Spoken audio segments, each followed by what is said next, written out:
Vertu wants you to drop nearly $7,000 on a luxury foldable phone for one reason.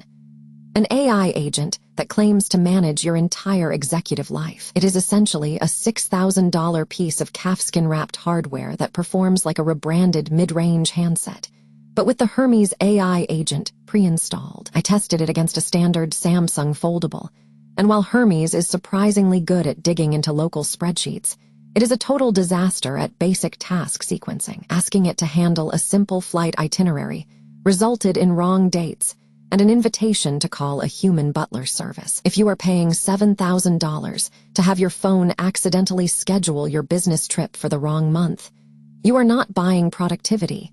You are buying a very expensive paperweight. Moving on to your private meetings, the line between helpful transcription and digital surveillance is evaporating fast. Some VCs are now renaming their Zoom profiles to explicitly state they do not consent to recording, just to avoid having their brainstorming sessions sucked into an AI training set. This is becoming an audio landfill where everything gets recorded, transcribed, and summarized.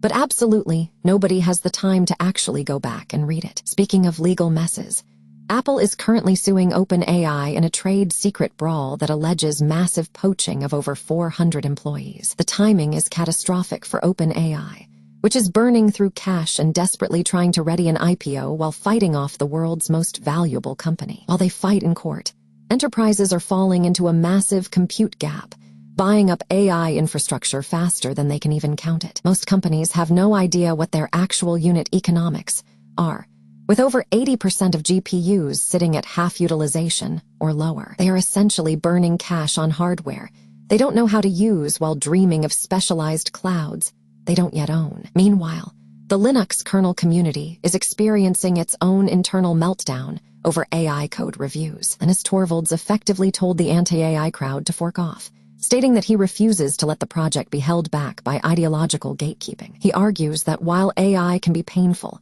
pretending it does not exist is just sticking your head in the sand. Google is also rebranding Notebook LM into Gemini Notebook and opening up its search app to third-party integrations like Instacart and Canva. They want your research assistant to become an active search weapon that can actually execute tasks across your digital life. In the hardware space, leaked images suggest the upcoming Samsung Galaxy Z Fold 8 will finally feature a wider, more usable cover display. It is a much-needed design shift, though whether it fixes the underlying software fragmentation remains to be seen. Things get more dangerous in the climate sector, where hackers have discovered that messing with airport weather stations can manipulate prediction markets. By using a simple hairdryer to spoof temperatures, bad actors have already pulled off financial fraud. If our AI-driven climate models start relying on compromised data, we aren't just looking at minor fraud.